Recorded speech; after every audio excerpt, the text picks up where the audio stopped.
For the next part, you're going to lay out your kimono and attach the yoke that you just pressed the edges under.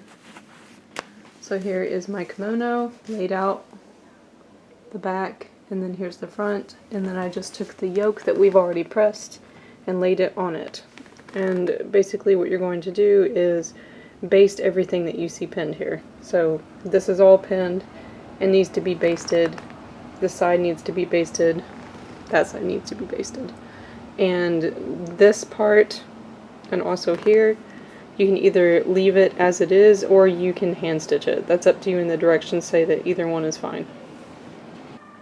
The next piece is the overband and piece D. So this is my overband, and then you are going to press the edge in 1/2 inch. I've already measured that with my tape measure and then pressed it down, and I've done that on both sides.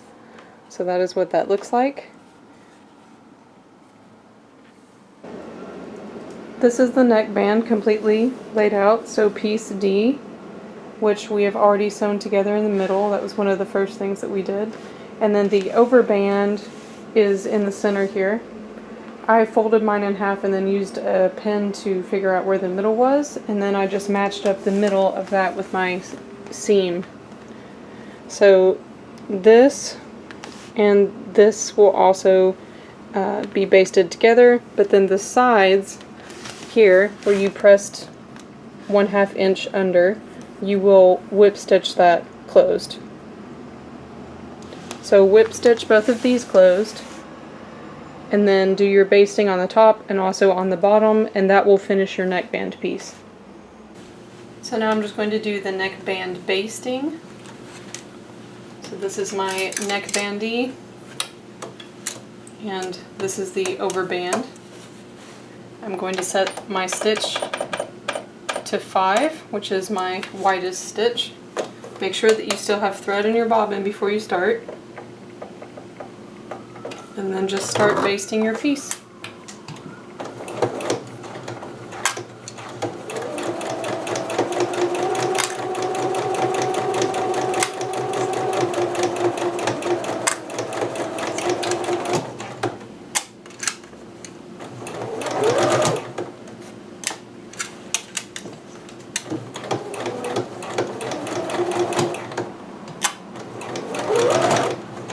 Make sure when you get to the middle that your seams are still pressed open.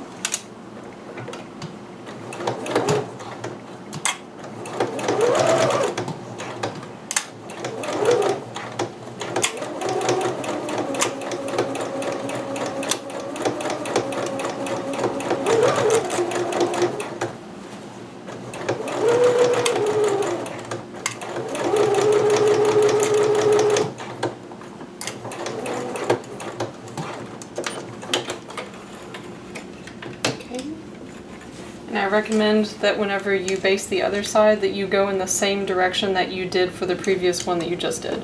So since I just sewed this one going this way, I'm actually going to flip this over because I want to keep my fabric, as it gets pushed a little bit here by the runners, I want to make sure that it's all getting pushed at least in the same direction.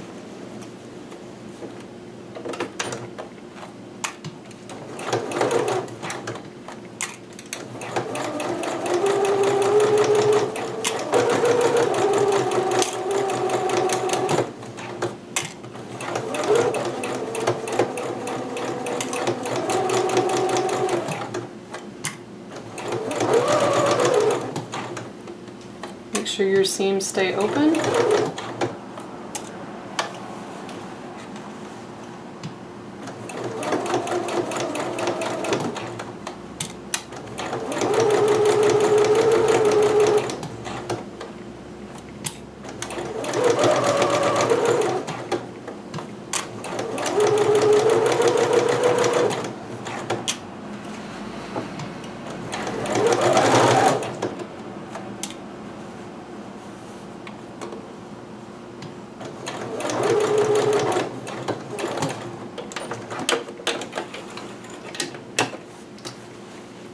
Okay, now I'm going to take this and I'm going to finish up my whip stitch on the ends here, and that will finish my neckband piece. Now you're going to attach the overband to the actual kimono itself. So this is my piece D, and this is what the seam allowance was. The important thing to note here when you're pinning this, so this is the front of the kimono, you're going to match up that basting seam line to the chalk line that you already made on this piece underneath. So you outlined this earlier because the seam allowances changed 3 different times on the front piece, and you're going to pin your seam allowance right on top of that chalk line that you made. So they are not going to be even, as you can see. It will change throughout. And then another thing to note, they do have you, after you've stitched this, they tell you to go in and actually clip this in the corners where the small dots are. However, I found it was easier with the first kimono I made to go ahead and do that before I stitched, so I did it beforehand. I would advise you to do whichever one you think makes it easier for you to stitch. So this is the neckband. I haven't pinned all of mine together here because I want to do some hand stitching over here to make this prettier.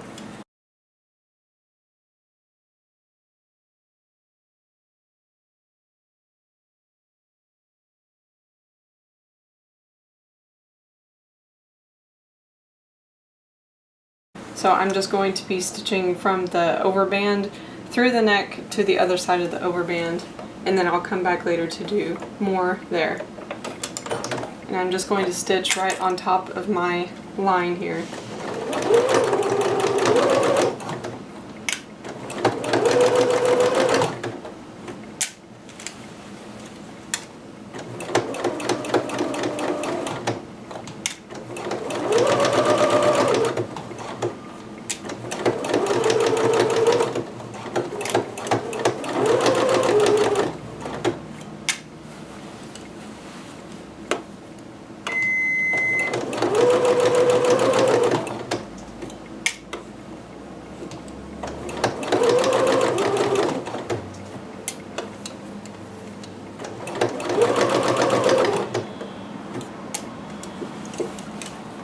Okay, now we're getting into the part where the seams are not going to be perfectly matched up and there's more fabric in here.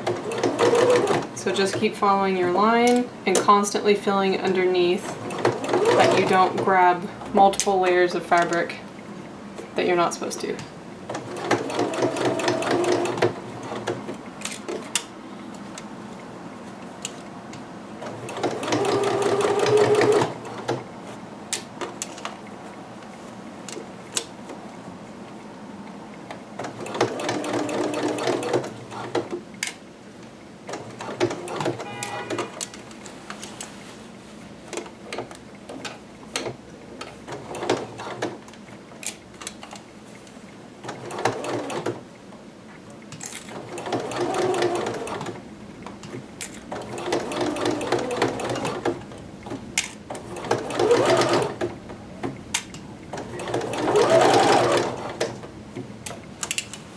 Alright, keep turning your fabric as you go,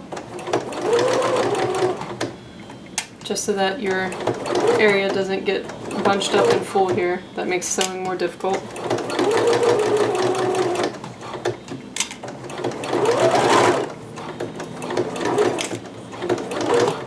Okay, filling underneath to make sure you're not sewing through anything you're not supposed to.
I'm going to go ahead and press this open, and I'll check to make sure that I haven't grabbed any sections here that I'm not supposed to. Looking good. That one okay? Yes, that one's okay. Alright, yes, so press this open, and then I'll show you the hand stitching that I'm going to do before I finish up my neckband.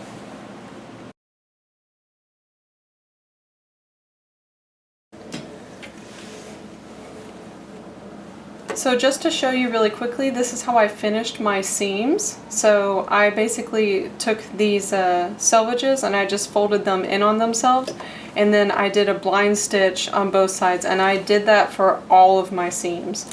So that took me quite a few hours to do, but I like the finish and I think it looks much nicer.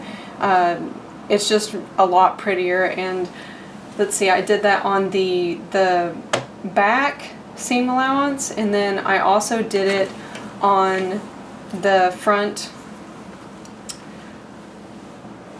Oh yes, that is my front. So I did it here on the front, and then I also on both sides, and then I also did the back seam. So what I'm doing now that I've finished all of my hand stitching is this is my collar that I did earlier, and you'll remember I stitched it following that line, and then I clipped it, and then I left the side. So now that I've finished doing that pretty stitch, I can actually finish putting this together and finishing up that seam. So this is the front of the kimono, and I'm just going to go ahead and finish that up.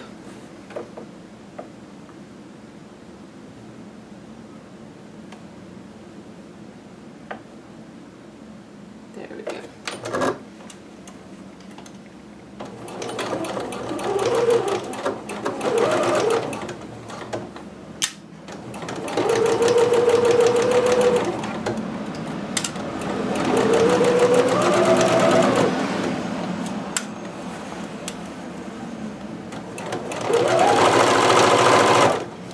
As I said before, you're working with a large piece now, so do frequently reach underneath and make sure that you're not grabbing anything that you're not supposed to be.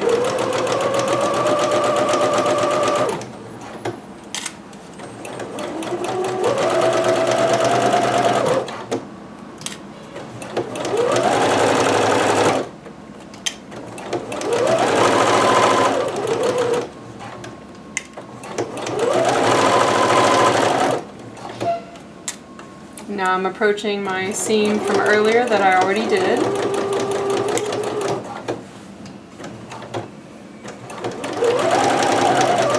I'm just going to match up that seam and then backstitch. And that finishes one side.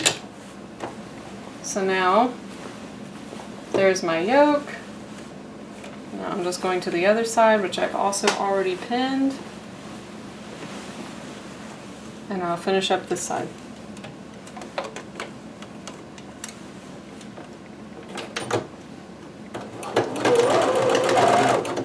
These are really big pieces, so keep checking your bobbin. I think I've already filled my bobbin up twice.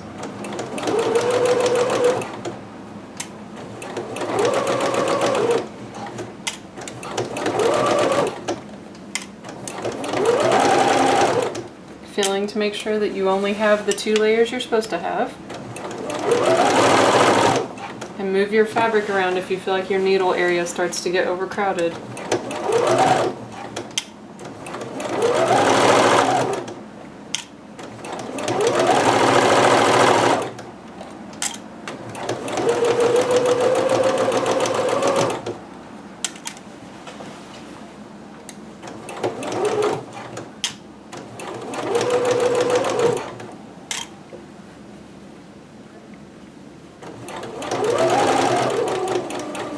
Just finish until you get to the end of your piece here. Okay, back stitch.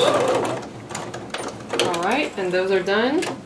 And when you finish that, you're going to have this leftover piece like this that looks a little bit odd hanging over in a square. That's okay, that's supposed to look like that, don't worry. Okay, let's move on to the next step. So this is the neck band, and this is the piece we just finished doing all that work on, and we finished up this stitch here and then also this stitch here. So I'm just going to go through and press all of that open now, and then I'm also going to press it towards the collar. So not towards the body, press it open and then press it towards the collar.